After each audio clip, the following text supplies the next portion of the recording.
Ikaw na lang ba palagi ang sunod-sunuran sa kanya? At minsan, napapagod ka rin ba sa kasunod-sunuran sa partner mo? Pero tiniis mo lang ito dahil sa sobrang mahal na mahal mo siya at ayaw mo na tuluyang masira o tuluyang magkahiwalay kayong dalawa.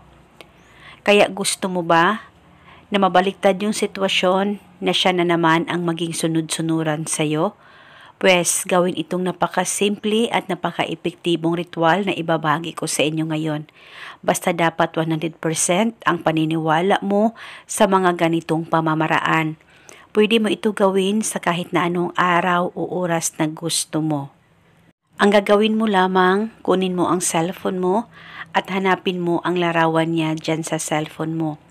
Pakatitigan mo ito ng maigi. Mag-focus at mag-concentrate ka at ibulong mo ang mga salitang ito.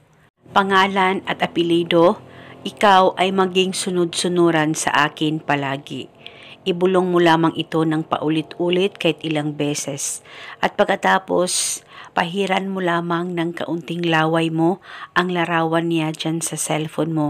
Kahit kaunti lamang po na laway mo ay pwedeng-pwede na po, basta mapahiran mo lamang ito.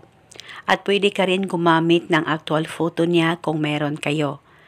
At ganito lamang kasimple ang ritual na ibabahagi ko sa inyo ngayon at paniguradong siya na naman ang maging sunod-sunuran sa'yo. At itong ritual, pwede ito gawin isang beses sa isang araw sa kahit na anong oras na gusto mo at depende po sa inyo kung hanggang kailan nyo po gustong ihinto ang ritual na ito.